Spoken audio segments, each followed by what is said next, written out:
Welcome to the Genealogy Gems podcast, providing quick and innovative ways to make the absolute most out of your research time and creative ideas for sharing and displaying your family history. I'm your host, Louise Cooke.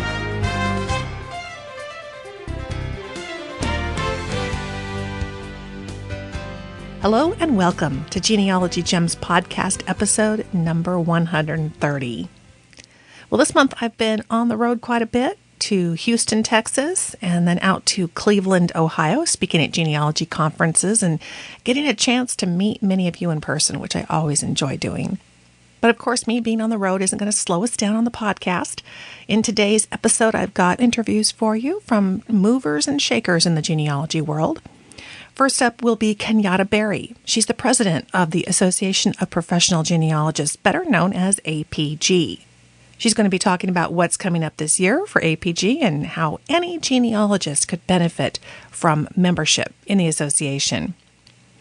But first, let's talk about what's new in family history. And of course, the number one new thing that people are talking about this spring of 2012 is the release of the 1940 U.S. federal census. And in fact, Diane Haddad and I spent some time recently on the Family Tree Magazine podcast going over everything that's been happening lately. Diane is the managing editor of Family Tree Magazine. She writes the Genealogy Insider blog, and she's been doing a terrific job covering the records release, the indexing efforts, and early finds in the 1940 census. Here's our conversation from the April 2012 episode of the Family Tree Magazine podcast.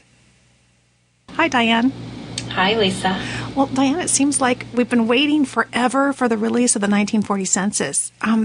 Let's start out by having you refresh our listeners on how it was decided that April 2nd, 2012 was going to be the official release date of the 1940 federal population census records by the National Archives. Sure. Census records are protected by law for 72 years after the census was taken. So it's 72 years after 1940, and April 1st was actually the official census day for the 1940 census, but because that was a Sunday and the National Archives is not open on Sunday, they pushed it to April 2nd. So we had 24 more hours to be patient. I thought it showed a lot of restraint on all of our parts. Yes, it did. So there is this 72-year rule, and of course it's different with different countries. I know in Great Britain they have to wait even longer, but we go 72 years, and there's a lot of history on the back of that. But the point is, it's here. And tell us about, I know there are several different companies involved in kind of bringing these images online to the public. Well, I know Ancestry.com is uploading these images. What other companies do you know of that are involved in doing that on their own sites? We've got myheritage.com. That's a company that's based in Israel, and they recently purchased Family Link, which is Utah-based. So MyHeritage is now expanding into the U.S. genealogy records market. So they'll be adding other records in addition to the census.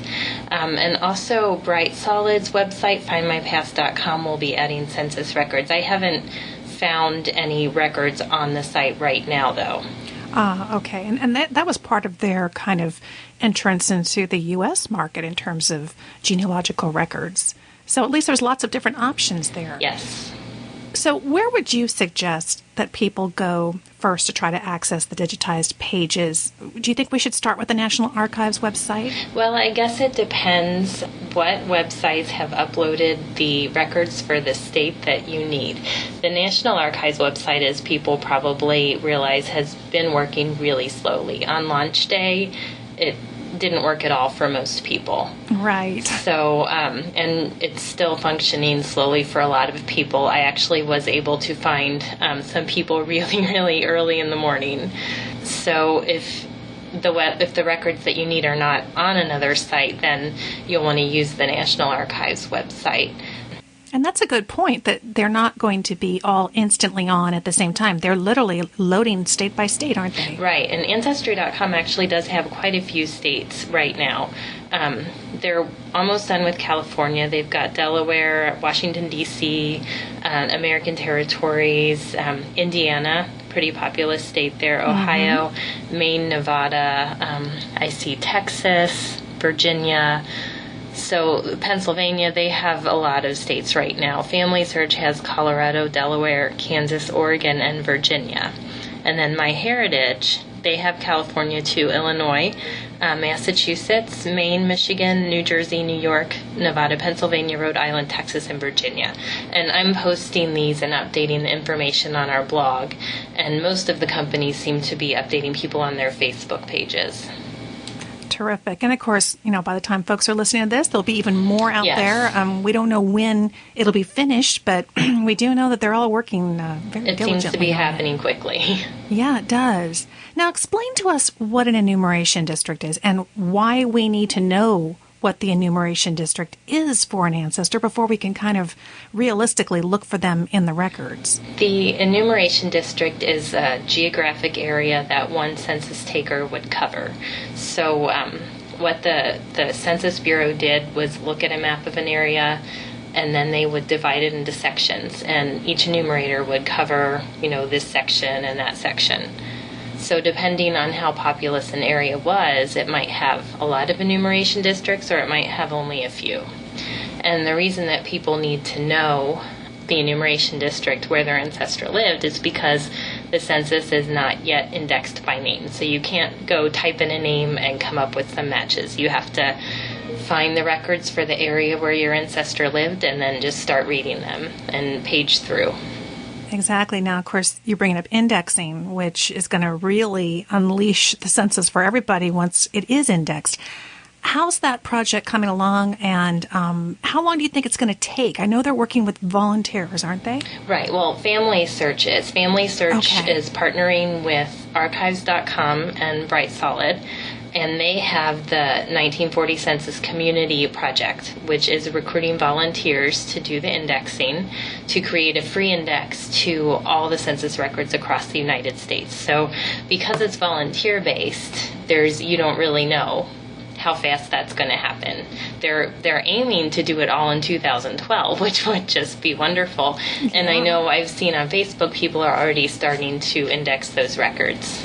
So and that's amazing because when I was looking at the numbers, I think just the first day, wasn't it like something like 38 million hits on people trying to get into the census? Right, on the National Archives site. Yeah, so you can imagine what the index would do for them. Gosh, yeah. Now, is Ancestry creating their own? Are they hiring folks out to actually put that together for them? Do you think that will happen at a different pace? They are. Ancestry.com has hired an indexing company. I believe it's offshore.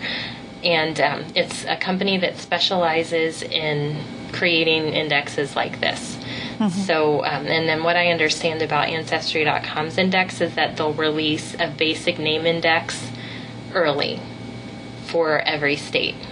So, in a shorter amount of time than other indexes might be available, you'll be able to type in a name and a state and come up with some matches.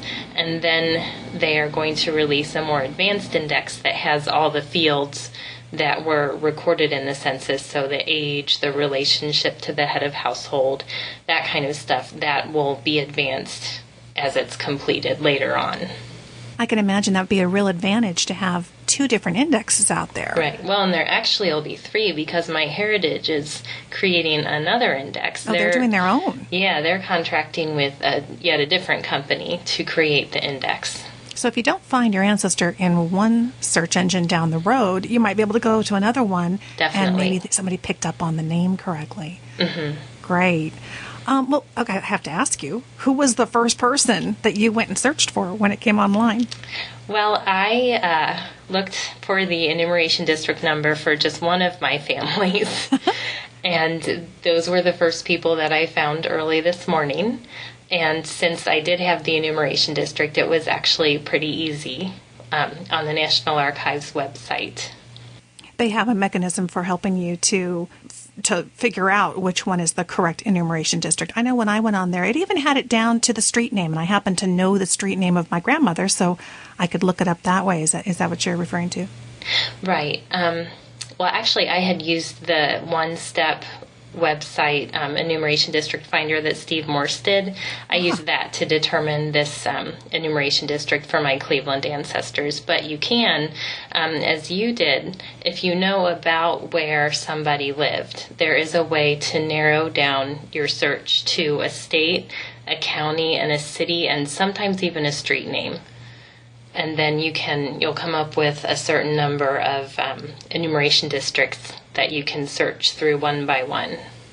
Wonderful. Now, of course, I know you've had a chance and some successes already finding people online. It's going to be a while till the index gets here. Do you have any tips for our listeners, things they should be keeping in mind as they're trying to browse through the 1940 census? I do. If you can narrow down the enumeration district, that is really helpful.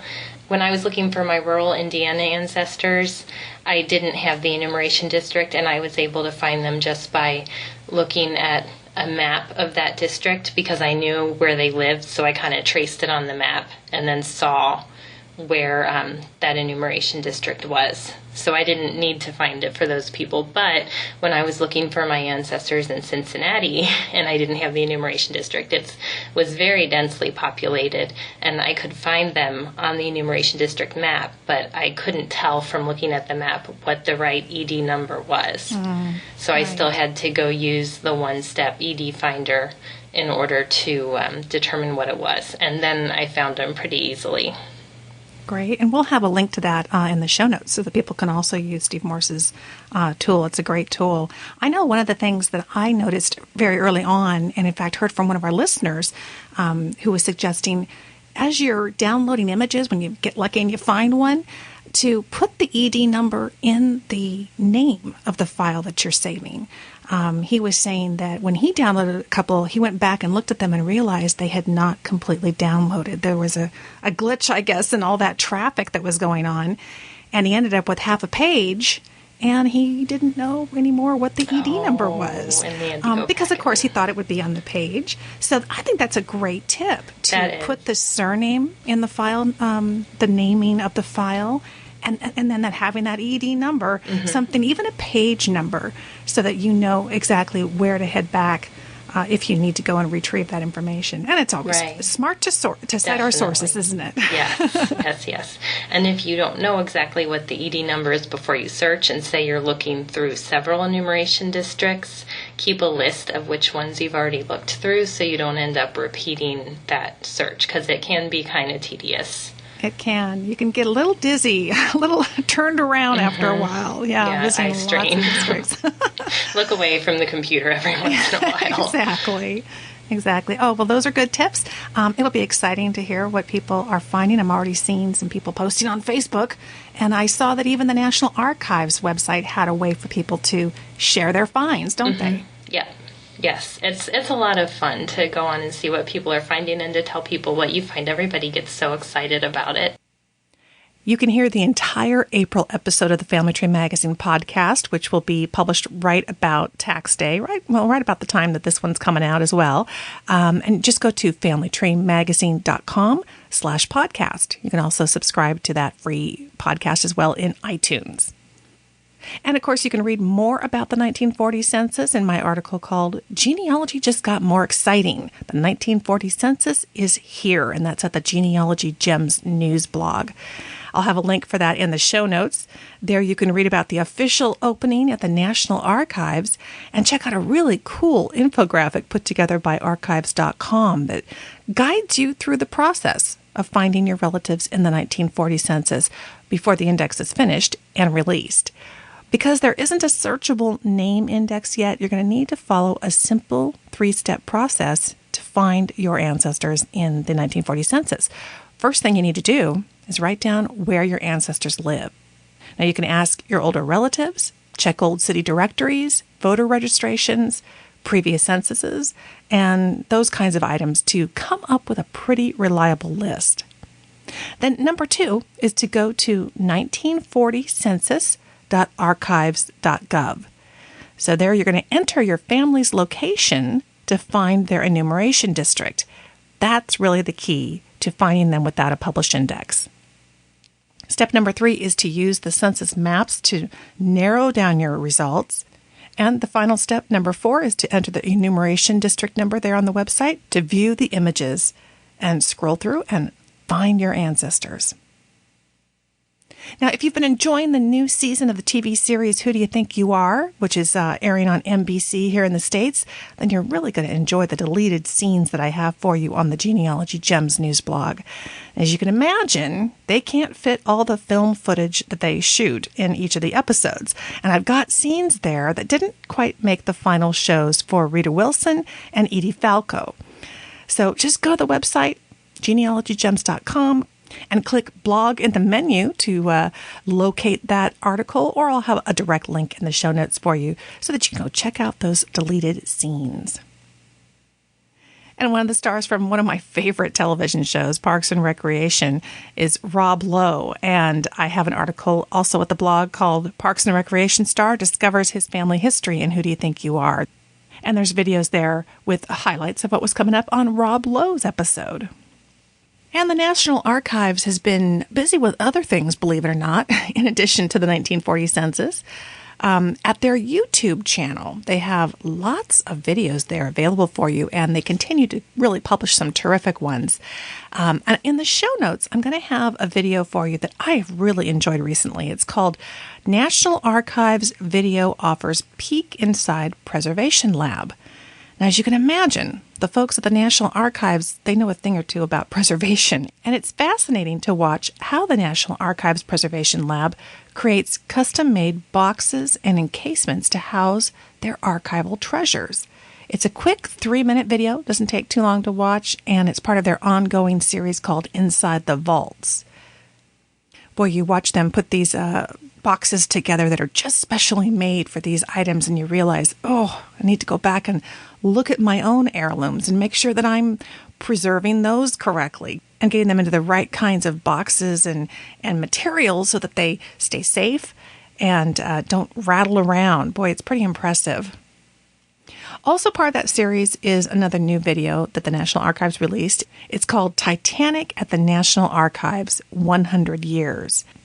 And on the 100th anniversary of the Titanic setting sail, this video is going to take you inside Titanic-related holdings of the National Archives at New York City. So I'll have both of those videos for you in the show notes. And next up, our wonderful sponsor, RootsMagic, has some pretty exciting news themselves. They have released the new version 5 of RootsMagic. And even though it's hard to imagine RootsMagic getting even better, it has. Now, this last weekend, while I was at the Ohio Genealogical Society conference in Cleveland, I got a chance to sit down with Bruce Busby, the president of RootsMagic, and he told me all about what's new in RootsMagic 5.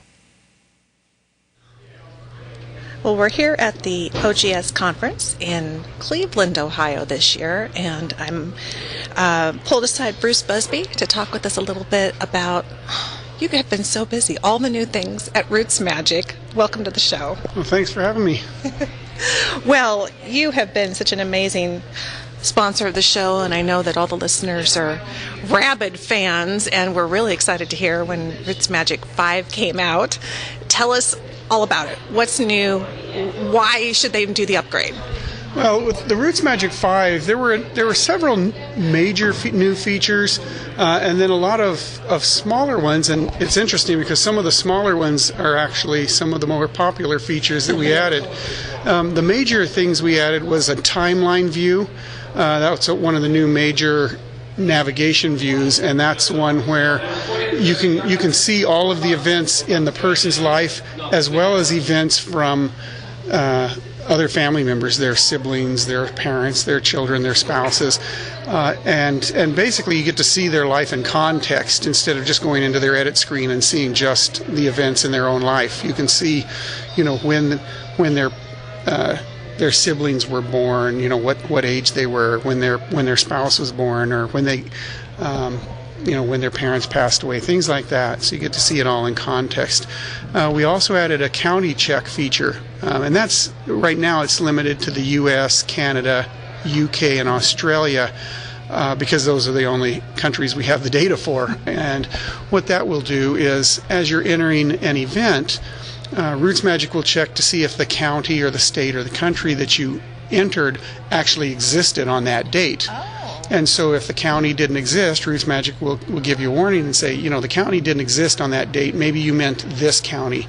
It may suggest the county that this one was created from, that may have... So it has that background historical data as far as the history of the county? Fantastic. Yeah, and it has that, like I say, it has that to the county level. That kind of data at the city level, we do get people saying, well, why didn't it know that the city didn't exist at that? And it's like, well, because the data only exists at the county level. So, and so that's one of the features. We also added a couple of new reports.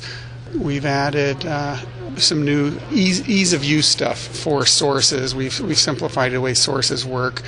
We added some new changes to the way we handle multimedia.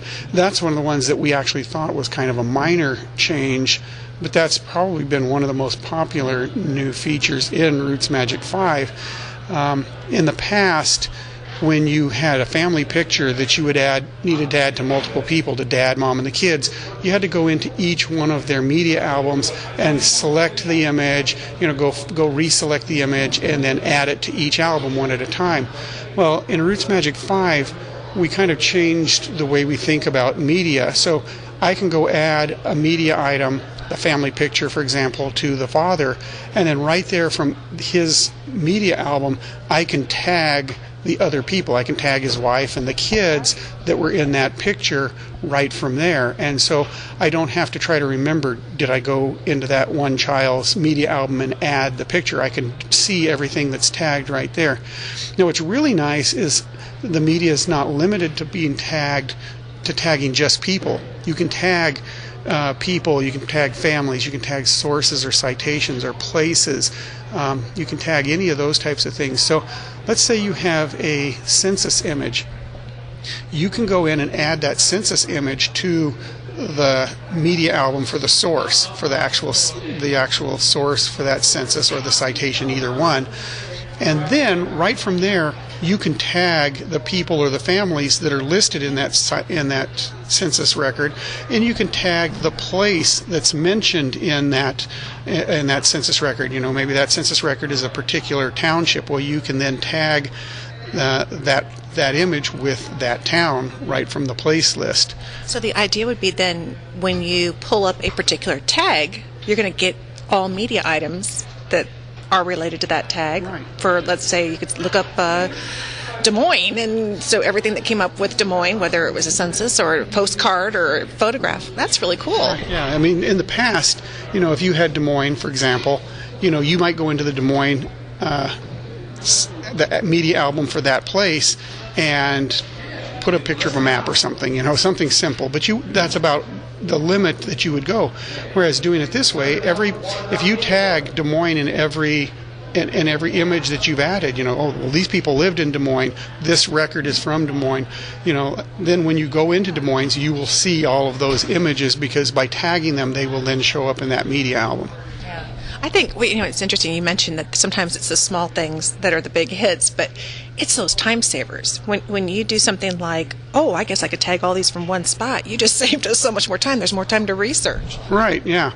And then we released an update about a week or so ago, and we added a new report. We do these updates regularly where we fix little bugs and stuff, but we actually added a new report in the latest update called the Who Was There report.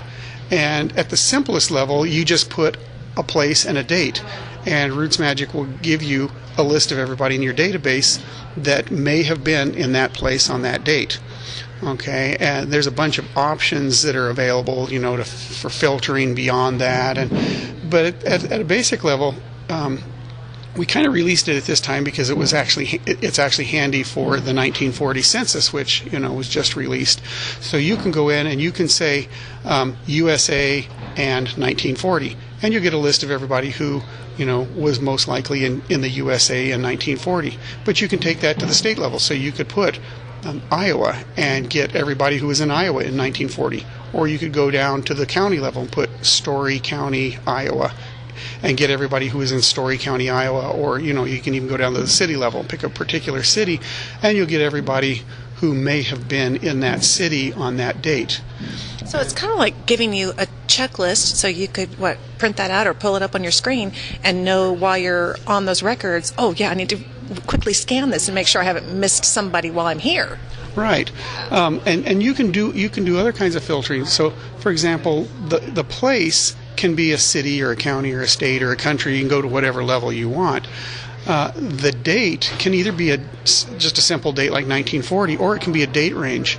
So this actually helps beyond census records. Let's say you wanted to find everybody in your database who was in South Carolina during the Civil War. Well, you just type in South Carolina as the place, and then for the date you say between 1861 and 1865. So you can put a date range. You can filter it even further. There's an option to choose the ages that you want in this report. So you could say, I want everybody who may have been in South Carolina between 1861 and 1865, but I only want people who were between the age of 16 and 30 or 16 and 40, and so you can limit it to those people who may have actually been at an age where they could have served in the military. Then you can actually go even further. You can filter it any way you want. So you could say, I only want males who were that, or I only want people who were in this particular line. So you can do any pre-filtering that you want on this report. But it's very powerful. So it can do things like show you who may have been in a particular location during the census, who may have been in an area during a war or served in a war. It can do things like say, give me everybody who is around during this time frame in this area that I'm going to visit the courthouse.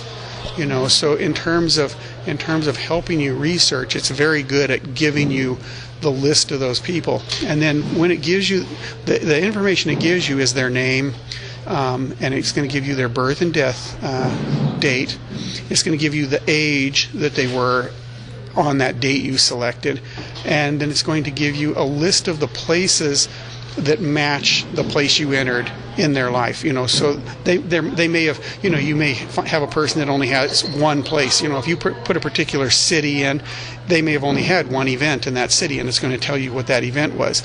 But they may have lived there their whole life, and so you may get 15 events, in that, and you'll see all the events that they had and what date it was.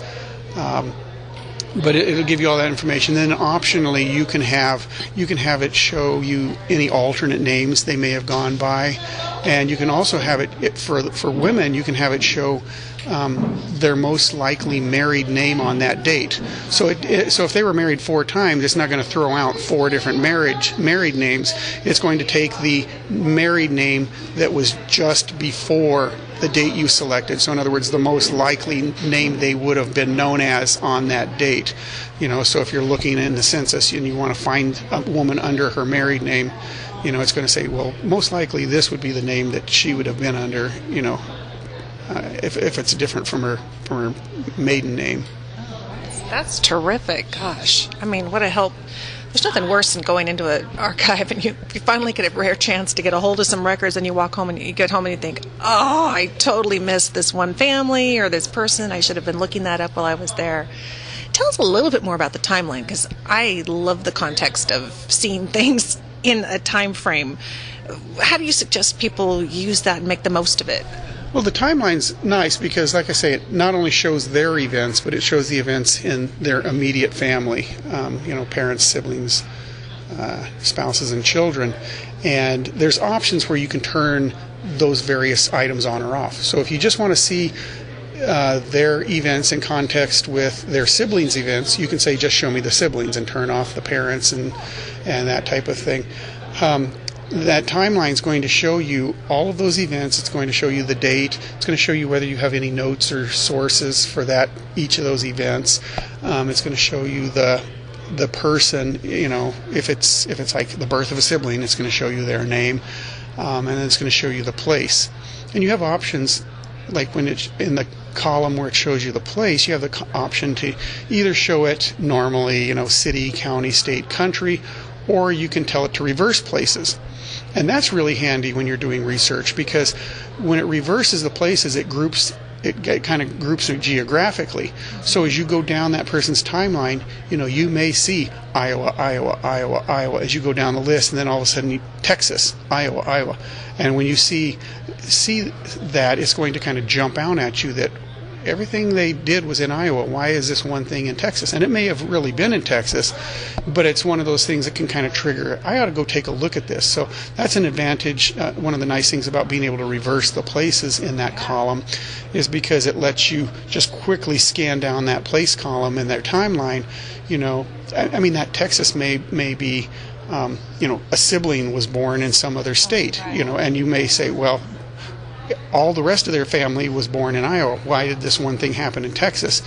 And it may be something you entered wrong, but on the other hand, it may be an indicator that that the family was in Texas for some reason, and gives you a little bit more information about, there's some extra places that I might want to research. Yeah, anytime you can get a new view of what's going on. You get used to seeing it one way, but you can resort it, see it in the context of time. It makes things jump out at you, and also kind of give you indicators. Oh, that's right, I forgot they were there for a short time. I should be going back and reinvestigating that. Just those triggers for additional research. Right. One of the other features that was new in version 5 that I actually forgot to mention was the research logs. And in version 5, we added what we call a research manager, which lets you create unlimited research logs. Now, that's a little bit different from the to-do list. That we did do some enhancements on the to-do list, but we've always had to-do lists, which lets you do things like, I need to go write a letter to this person, I need to look up this, I need to do that. And those are kind of onesie-twosie, I just need something I need to do. Whereas your research log gives you the ability to create a place to say, I've got this research goal. I've got this brick wall.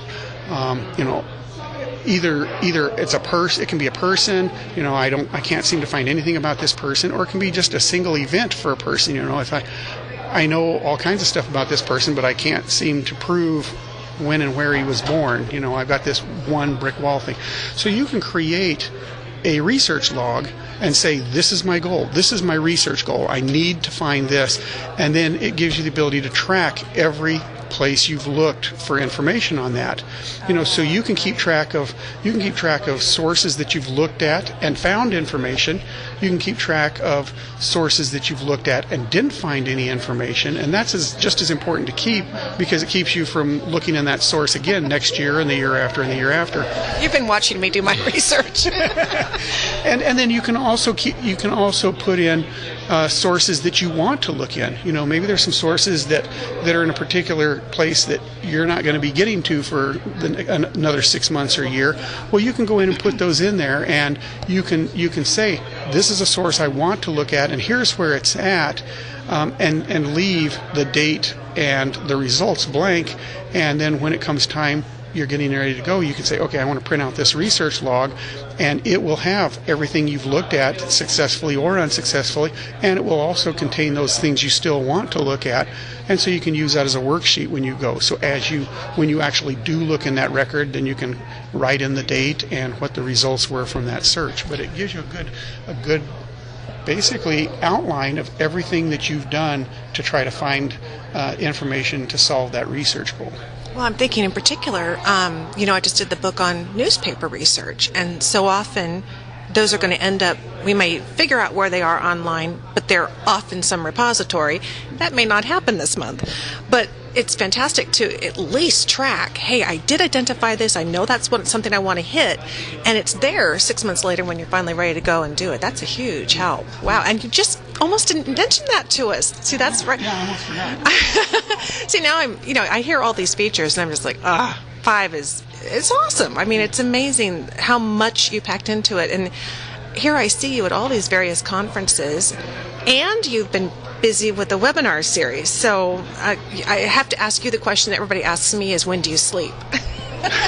You don't. Sometimes I sleep during the webinar. No. We've actually, on our webinars, we've actually started making them shorter.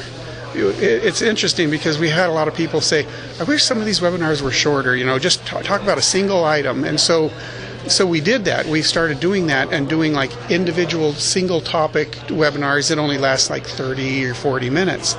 Anyways, we came here to OGS, and I've had 3 people so far say, I like them longer. And so we're probably going to go to where we kind of just mix and match. We'll do some of the shorter mini ones on a single individual feature, and and still have some of the hour and a half ones where we talk about a kind of a general topic. So we every time we change the way we do something, we find out that the people who liked it the way it was, we're not the ones who were saying anything. So, but see here, this is what I think always sets you guys apart: is you're always asking, and you're always listening.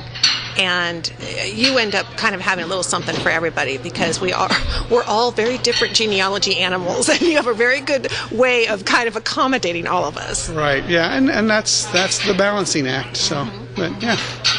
Well, great. Well, in the show notes for this episode, I'm going to have links to all your webinars, because we don't have to panic. I know you're already kind of halfway into your series, but if we miss some of them, you still have them on your website, right? Right, yeah. Every one of our webinars we record and we make them free.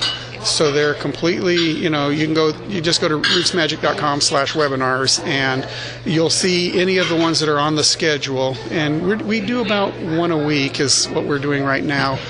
There are weeks when we're all away at conferences, and so we really can't do them during those weeks. But you can see the ones that are on the schedule, and then you can see all the ones that are recorded. And there's 30 something of them right now that are recorded, and you can just go and watch them or download them. We allow user groups and societies to download them and use them for training or whatever they want. That's why we did it. When we just make them completely free anytime. And that's the beauty, because when you use the program, you've always got the support. No matter where you are, you can go online and go, oh, how did he do this? And go get a concentrated one.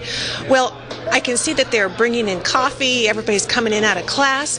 And your amazing wife, Lori, has made arrangements for, is it Slimey's? What's the name of this restaurant we're getting our sandwiches from? What is it? It's not Slimey's.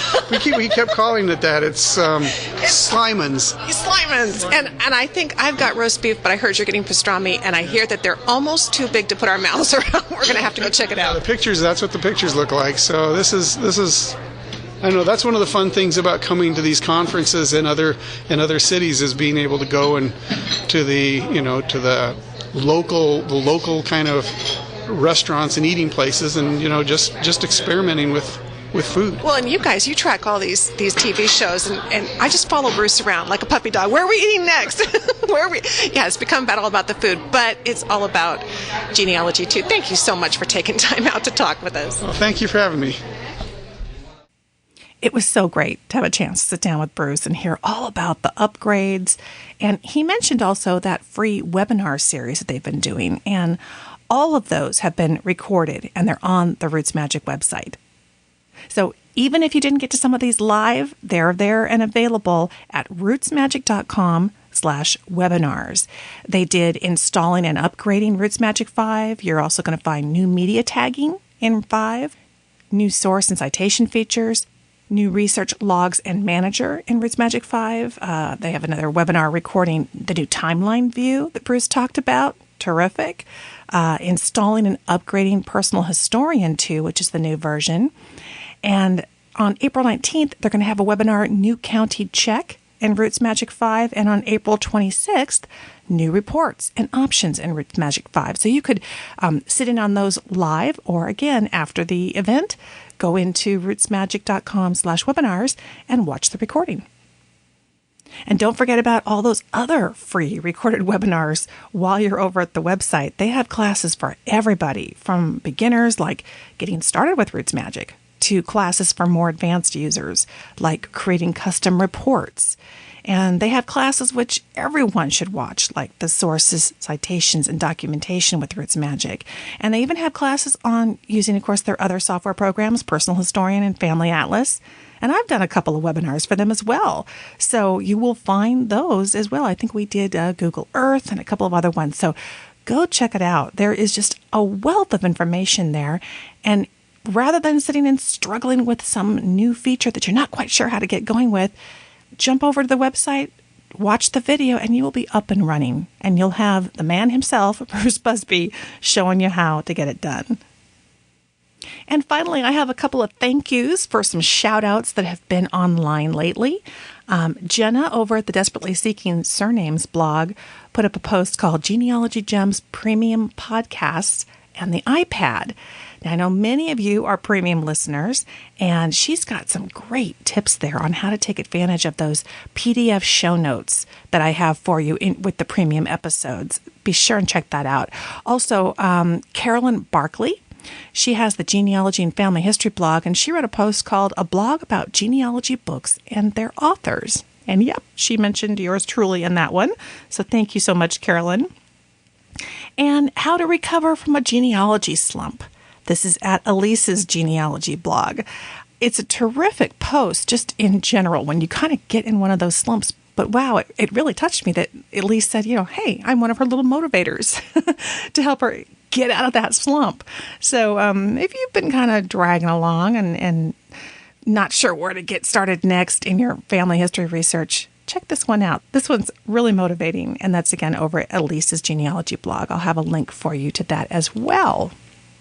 Okay, well, coming up next, I want to hear from you. We're going to do that at the mailbox.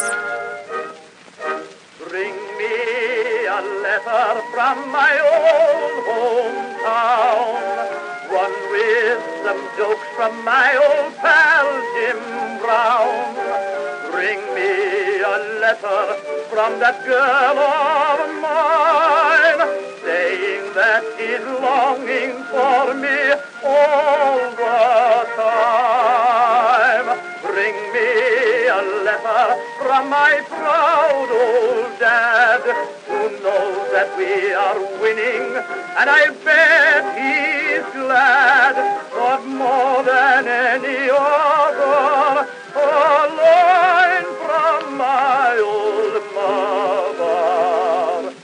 Bring me a letter from my hometown.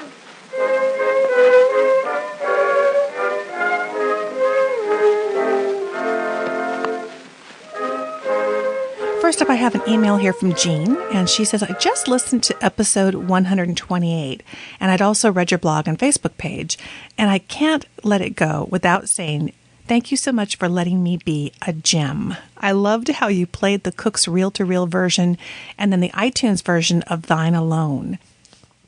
Now, as you recall, Jean was the one who helped me identify that final song from that reel-to-reel tape that I had inherited, and the song was Thine Alone. And Jean certainly was a gem for doing that. She says, I definitely spent a lot of time talking with myself and debating whether I had the nerve to send that email. I know you've always said that almost all contacts with genealogists are extremely rewarding, but this was just about my first attempt at communication. I'm so delighted that it solved your mystery. And it certainly did. I am so glad that you wrote, Jean.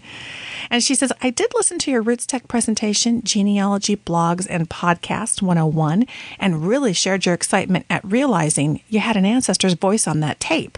I have tapes created by my grandfather who absolutely loved to sing. Remember I said old songs were in my DNA? Just hearing his voice again is magical.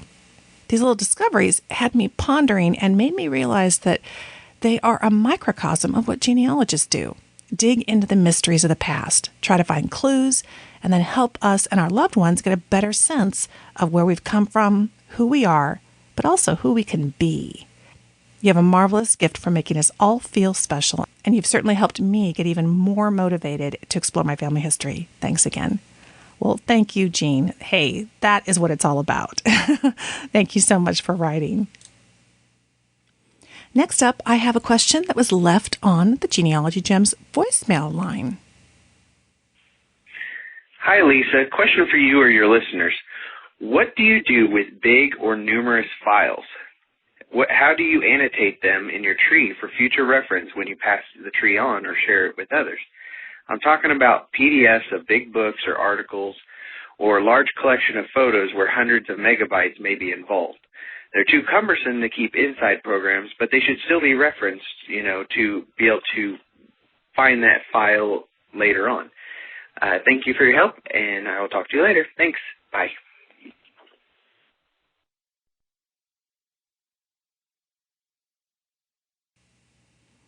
Okay, well, if I understand your question correctly, I think that you're indicating you don't want to include these really large, heavy files in your tree and kind of weigh that whole thing down. I think really what you're talking about is source citation. You want to cite these files and this information that you have just like you would any other book or magazine that you find. And of course, you're going to find source citation templates in RootsMagic. If you use RootsMagic, they have the webinars where you can watch and they talk about the proper ways to do your source citation. You're going to want to create a citation for these different items and then decide where they're going to be kept. So maybe you store them on the cloud somewhere. Maybe you're going to have them available for people to request for you to send them to them. And one way to send a large file that's too big for email, sometimes you send a really large file and it will say, this is too big for this email system, we can't do it. Or the email system you're sending it to can't receive it. Try YouSendIt. It's called yousendit.com. It's absolutely free. And you can send these large files, like up to 100 megabytes in size, which should cover most of what you're talking about. And so you could have a notation in your citation saying to how to get in contact with you if they would like a copy of this sent to them as well. And then you'd have YouSendIt to be able to send it. Or you could have something like a shared Dropbox. So if you're sharing your family tree with other relatives and cousins and you have a Dropbox where you put these files and then make it available and invite them to participate in the Dropbox, just go to Dropbox.com. You'll find all the information. And again, that service is free. But a shared Dropbox file might be a great way to store some of these files and make them easily available so that you're not having to spend a lot of time emailing them, as you might through YouSendIt, but they can actually go in and access this common shared file and grab them themselves. But of course, the most important thing is to cite them as a source with complete information. And again, also where you got that original file. Let's say you downloaded a book from Google Books. You want to not only say where that file is that you have, but where did it originally come from, and make sure that if something happened to this PDF or a document that you have stored and available for people to get a copy of, if something happens to that, gets deleted down the road, of course things change, where did it come from originally? And make sure that you cite that as well so that people can track down the original and get a copy as well. We don't want to lose track of those important documents that you worked so hard to find. That's a great question, and I hope that provides some solutions for you. Okay, well, coming up next, I have that interview for you with Kenyatta Berry, President of the Association of Professional Genealogists.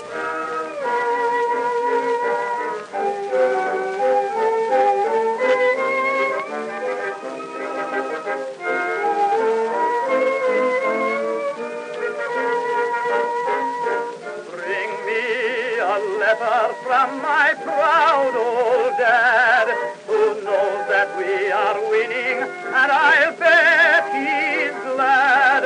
But more than any other, a line from my old mother. Bring me a letter from my hometown.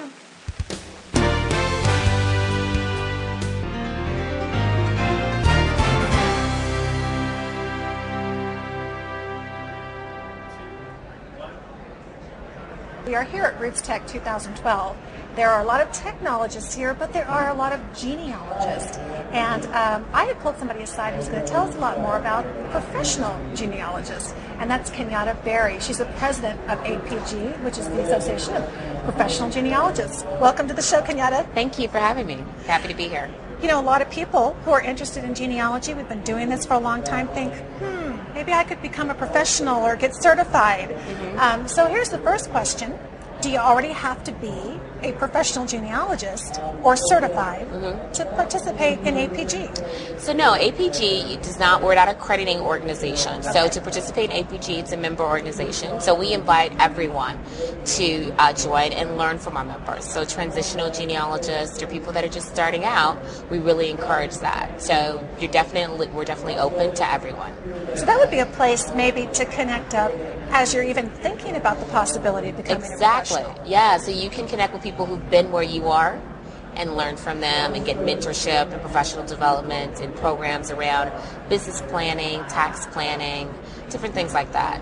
Yeah, there's a lot more to it than just the research, isn't there? There is. We all learn. There is. We're really focused on what we're trying to do a little bit more this year is focus on the business aspect of genealogy. And what that means is I want to start to do this professionally. How much should I charge? A lot of people do not know how much to charge for their services. How do I market myself? How do I find my niche area to go into? How do I use my existing skill sets to really transfer that into genealogy and create an area for me where I can grow and develop? So it sounds like you're expanding from the idea of being a researcher, a professional genealogist, into you are really creating an entrepreneurial business. You are. You have to know all the elements of that, right? You do. And a lot of our members are actually members of various groups or do various things. So librarian, historian, tour guides. Maybe if someone does house history. Sure. Not just research. And some people just lecture and write and don't do research at all. Some people take clients, some people don't take any clients. So our members are a variety of folks who are part of the group. So we welcome everyone because you can learn from each person. And we really support people who are in the business of genealogy, if that makes sense. It does, and it sounds like you've really expanded my concept of what APG was, and hopefully those out there, because there are people in a lot of different areas, and I think about there's forensic genealogy, there's people who are checking to see who should inherit what, and then there's those who do family research. And I would think one of the biggest challenges for somebody, particularly who might want to go into professional research, is you can't guarantee the outcome of the product. That's a big deal. And how do you cope with that? And I think it's education. So one of the things that we really are looking to do is educate the public as well. So on expectations, maybe? Expectations and what it means. We do have a brochure at our booth on what it means to hire a professional genealogist, but really getting the public to understand when you go down this endeavor, you look at the person's background. Are they, do they specialize in the records you're looking for, the county, the state, all of that, the city? But also understand that perhaps if they've done this themselves, they haven't found the answer. So they're hiring a professional to help them out, but the professional, while they know more, they may not uncover things because they may not exist. So really setting those expectations. Now that brings to mind, I think of APG as a place where somebody might go who is interested in the world of professional genealogy, but it sounds like it could be a really wonderful resource for somebody interested in hiring. It is. So we have two folds, right? So APG is really, as I said, a business league. We're 501c6, so that's important to note. And that what we do is we serve our members. Our members being professional genealogists, ultimately those who want to take clients, we want to help them market themselves. Oh, great. And so one way we do that is through our member directory. We also do that through different types of programs around marketing with a PMC conference every year, as well as webinars. So we do encourage consumers, if they say, I want a house historian in Alexandria, Virginia, to take a look at our website and find someone in that area with that specialty, and they're able to hire them. Great. Now, I know you mentioned before we got going, you've got a day job, so many folks do. And here you are as president of APG.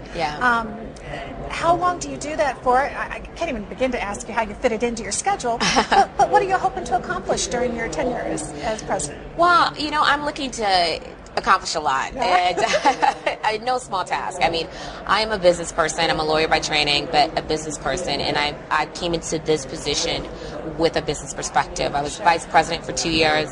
The term for president is naturally 2 years, but can be up to 4, just depending on whether the president wants to do it or not. I think by the end of it, they're usually too tired, so they decide not to, but I'm just fresh 1 month into my term.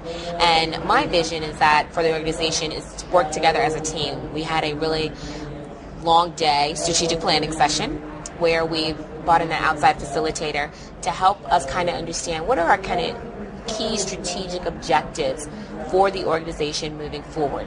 Marketing of our members is one of the biggest things, a request we get from members. We also did a member survey, and that showed up on our member survey. So what we're trying to do with the organization is really listen to our members, move it forward, help them with that entrepreneurial piece, offer them different courses they've never thought about around tax planning, financial planning, estate planning for genealogists. We're really good about thinking about what others should do with their records or what others should do with repositories.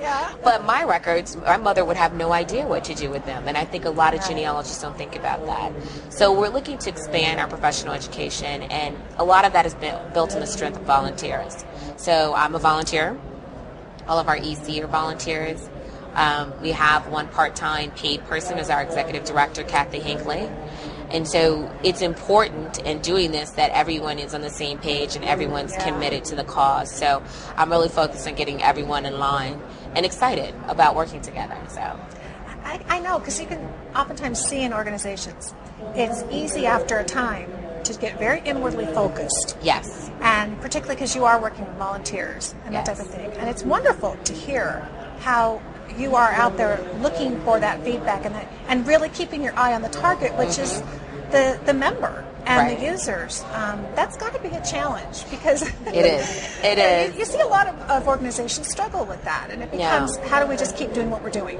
Right, and it is true. I mean, I think one of the challenges we have is our board meetings were really at national conferences, so NGS and FGS. Well, what that meant is we were meeting twice a year, with nothing in between. Now, we did have email exchange, obviously, modern times, you can do that. So we had things we had to vote on, but there were a lot of times where we were in a start and stop mode, and it was because we weren't meeting regularly, and also life gets in the way, right? So really, how do we manage that? And the approach that I've taken is really putting chairs of our committees, really strong chairs. Not saying committee members don't help and the previous chairs are not strong, but really putting people in places they want to be. It's amazing to me. And their strengths. And their strengths, right. And it's amazing to me, though, how in organizations, I belong to other organizations as well, when you have a committee, some people are just placed in a committee they have no interest in.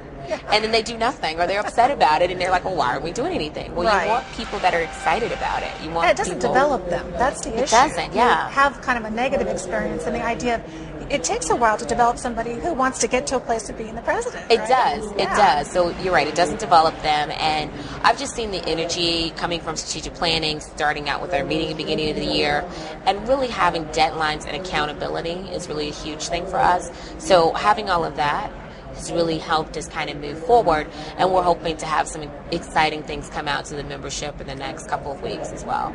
Great. Well, somebody's listening. They're thinking, okay, maybe it sounds like it could include me. Yeah. How can they find you? How do they get involved? So they can there are a couple of things. They can actually email me. So it's my email address should be on the website, but it's president@apgen.org. They can follow me on Twitter at APG President. Great. Also friend me on Facebook at APG President and send me a direct message. Kathy Hinckley, who's our executive director, you can contact her as well. We really need volunteers in areas of professional development. So we need folks that are, because we have such diverse membership, a lot of our members had a day job before they became genealogists. So anyone with legal, financial, or accounting experience, we really need those folks as well to help provide some courses. We need mentors. So we need a lot of folks who are mentoring subcommittee. We also need people around advocacy. As we know, there are a lot of issues around identity theft and the perception that having access to records is increasing identity theft. Right. And so we really want to get very involved because we're a 501c. Have a voice in that. And have a voice. Yeah. Since we are a C6, we are not restricted by doing that. We can actually get really involved compared to a lot of our other folks. Sure. So we really want to do that. We're working on an advocacy committee. We've already have a chair, and we'll have more information about that coming out, but we really need to get volunteers to help us with that area as well. Wonderful. And tell us the website address again. Oh, sure. Sorry. It's apgen.org. APGEN. en.org. So apgen.org. Wonderful. Kenyatta, how wonderful to get a chance to chat with you here. What do you think? Have you been to Roots Tech before? This is my first year at Roots Tech. Okay. So what did you think? It's interesting. Having someone who works in technology in my day job, I'm very interested in it. Yeah. I like that there's so many people here. I think they've got 4,000 attendees or something. But I think it's really good. We're getting a lot of good traffic at the APG booth. So I like that, and I look forward to working with some of the companies here and helping them to develop better software for professional genealogists as well. Wonderful. Well, thanks again. I appreciate it. So nice to meet you. Thank you. Right. Thanks.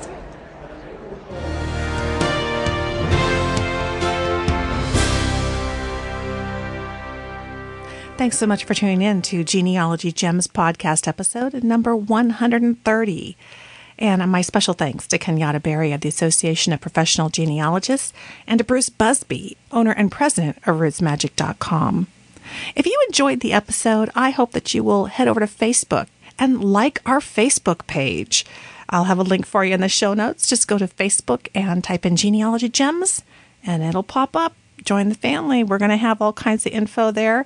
And whenever I find a little tidbit here or there where it's in between newsletters, I pop it on the Facebook page and also alert you to when the new episodes come out and other specials that are coming along. If you have any questions or comments, I hope you'll drop me a line at genealogygemspodcast@gmail.com, or do as one of our listeners did today and leave a voicemail on the voicemail line. Would love to hear your voice. It's always nice to have additional voices on the show in addition to mine. It's 925-272-4021. Thanks so much for your patience in this episode getting out. As I said, I've been on the road and I'm going to be heading back out again. I'm going to be speaking for a full-day seminar at the San Mateo Genealogical Society here in California later at the end of April 2012. And in May, we'll be heading out to NGS in Cincinnati. Hope to see many of you there. And then the Ontario Genealogical Society in Kingston, Ontario, Canada. Always enjoy getting up to Canada to meet many of you listeners. I'll have information on all of those events. If one of them happens to be in your area, I hope you'll come on by, sit in on one of my classes, and certainly come by and say hi in the exhibit hall. Thank you so much for listening, friend.